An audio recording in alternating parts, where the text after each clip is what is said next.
Assalamualaikum warahmatullahi wabarakatuh. Kembali dengan saya Sri Fajaria Arkiang dalam channel saya, dan kali ini kita akan membahas tentang konsep kebenaran, koherensi, korespondensi, dan pragmatisme dalam menyusun tesis. Sebelumnya, izinkan saya untuk memperkenalkan diri saya. Nama saya Sri Fajaria Arkiang dengan NIM terakhir 085, merupakan mahasiswa pasca sarjana Universitas Muhammadiyah Malang. Kita masuk pada pembahasan pertama, yakni konsep kebenaran. Yang akan kita bahas dalam konsep kebenaran itu ada tiga hal yang akan menjadi sorotan utama kita hari ini, yaitu yang pertama kualitas pengetahuan, kemudian yang kedua adalah kriteria kebenaran, dan yang ketiga adalah teori. Baiklah, untuk mempersingkat waktu, mari kita sama-sama membahas tentang kualitas pengetahuan. Seperti yang sudah kita ketahui, bahwa manusia hidup di dunia ini pada hakikatnya mempunyai keinginan untuk mencari pengetahuan dan kebenaran. Pengetahuan merupakan hasil proses dari usaha manusia untuk mencari tahu atau untuk mengetahui sesuatu. Pengetahuan menurut arti sempit merupakan sebuah keputusan yang benar dan pasti. Bagi penganut pragmatis, utamanya ilmuwan John Dewey, tidak membedakan antara pengetahuan dan kebenaran atau antara knowledge and truth. Hal inilah yang kemudian menjadi kajian yang sangat menarik untuk dibahas di dalam epistemologi.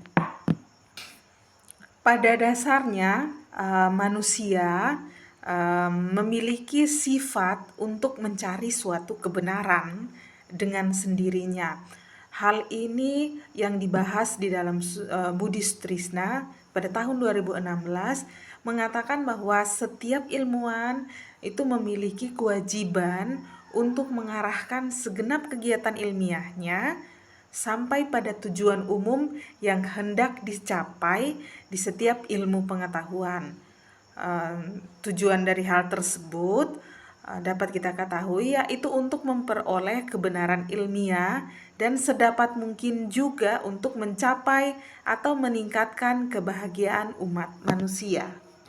Filsafat yang merupakan sebuah ilmu yang menjadi salah satu tolak ukur seorang ilmuwan yang sangat penting untuk dipelajari, menurut Profesor Sudiran pada tahun 2022 di dalam bukunya mengatakan bahwa filsafat dapat digunakan sebagai pedoman untuk mencapai kebenaran dan kebijaksanaan. Dengan pedoman filsafat itu, orang dapat menjalani kehidupan sesuai dengan norma-norma di masyarakat yang akan menjadi sebagai sumber kearifan. Imam Al-Ghazali termasuk salah seorang ilmuwan yang selalu mencari kebenaran, sehingga beliau mengalami keraguan tentang kebenaran itu sendiri.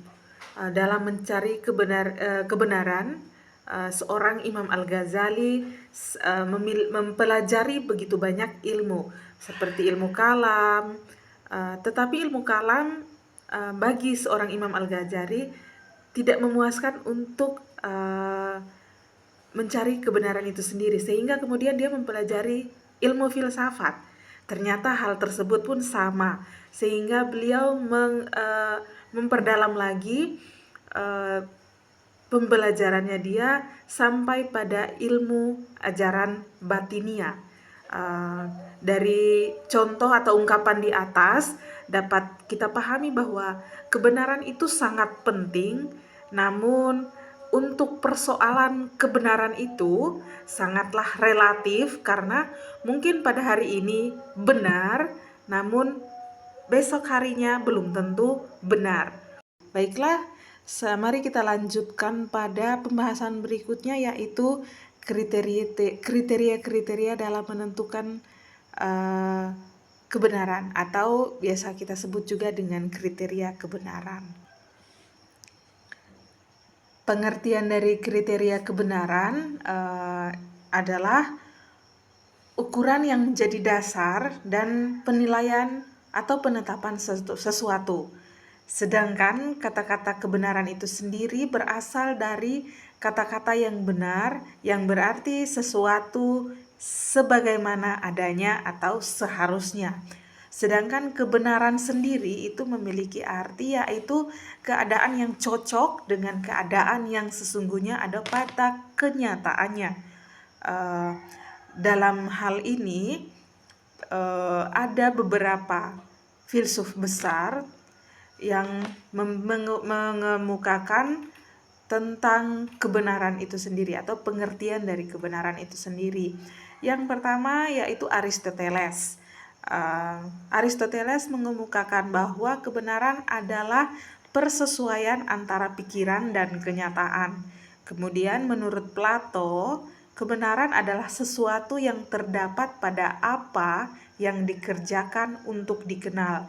Kemudian menurut Sidi Ghazalba memberikan pengertian dengan mengemukakan bahwa lawan katanya antara lain adalah khilaf, dibikin-bikin, dusta, pemalsuan, atau ketidakpastian. Dari pengertian di atas dikemukakan oleh Fatmawati dalam tulisannya pada tahun 2010. Beliau mengatakan bahwa dapat dipahami bahwa kriteria kebenaran adalah ukuran atau dasar penilaian terhadap sesuatu yang terdapat dalam pikiran dan yang tertuang dalam kenyataan sehingga dapat menemukan kebenaran. Mari kita lanjut pada teori koherensi. Teori koherensi itu sendiri adalah teori kebenaran yang berdasarkan pada fakta objektif sebagai dasar kebenarannya. Teori ini menyatakan bahwa sebuah pernyataan dianggap benar hanya jika pernyataan tersebut berhubungan dengan fakta objektif yang ada. Sehingga dapat kita sampaikan bahwa teori koherensi itu merupakan dengan menalar manusia berusaha untuk mendapatkan kebenaran. Dan untuk mendapatkan kepastian dalam hidup, manusia harus dapat memiliki kepastian dalam memilih. Sehingga dapat disimpulkan bahwa teori koherensi merupakan sebuah pernyataan tersebut bisa dianggap benar hanya jika pernyataan itu koheren atau tidak bertentangan dengan pernyataan sebelumnya yang sudah terbukti benar atau dianggap sebagai benar. Teori ini mensyaratkan adanya konsistensi atau tidak adanya pertentangan antara suatu pernyataan dengan aksioma yang ada. Kita lanjutkan pada teori korespondensi. Teori korespondensi itu merupakan suatu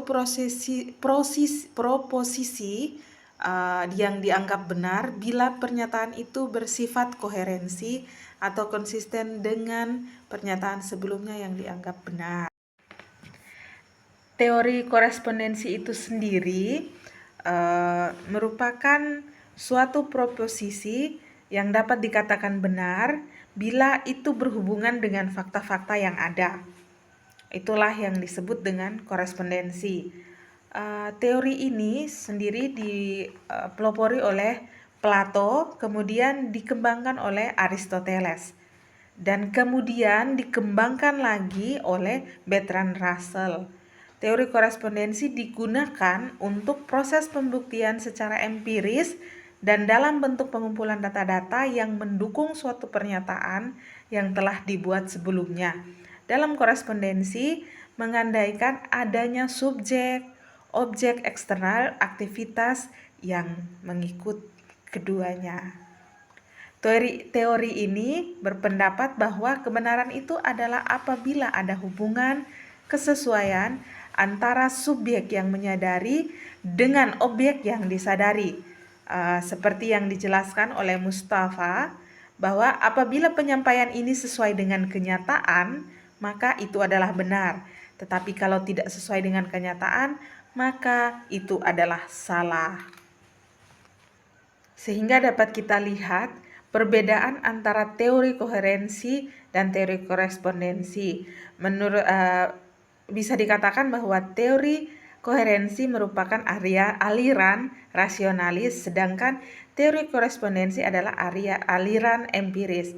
Bagi teori koherensi, teori kebenaran merupakan sebuah keteguhan atau sebagai keteguhan. Sedangkan menurut teori korespondensi, teori kebenaran adalah sebagai suatu penyesuaian, sehingga dapat disimpulkan bahwa bagi teori korespondensi, hipotesis yang tidak didukung dengan bukti empiris itu merupakan bukan kebenaran. Baiklah, mari kita lanjut pada teori pragmatis. Seperti yang telah ditampilkan di layar, teori pragmatis itu berbeda dengan dua teori sebelumnya dalam menentukan dasar kebenaran. Jika pada korespondensi dasar kebenarannya adalah fakta objektif dan pada teori koherensi adalah konsistensi logis, maka teori pragmatis meletakkan dasar kebenarannya pada manfaat praktis dalam memecahkan persoalan kehidupan. Tidak hanya berlaku pada dunia empiris, teori pragmatisme lebih lanjut juga bisa diterapkan berkaitan dengan objek pengetahuan metafisik. Baiklah, dari teori-teori yang sudah kita bahas tadi, dapat kita simpulkan bahwa untuk membuktikan kebenaran suatu informasi atau berita dapat digunakan teori kebenaran korespondensi, koherensi, pragmatis, dan performatif. Kemudian bagi teori korespondensi dapat diterapkan jika objek kebenaran bersifat faktual dan dapat diakses secara langsung melalui panca indera. Dalam kasus ini di mana terdapat dua atau lebih pernyataan yang saling bertentangan, maka perlu penerapan teori koherensi yang sangat penting.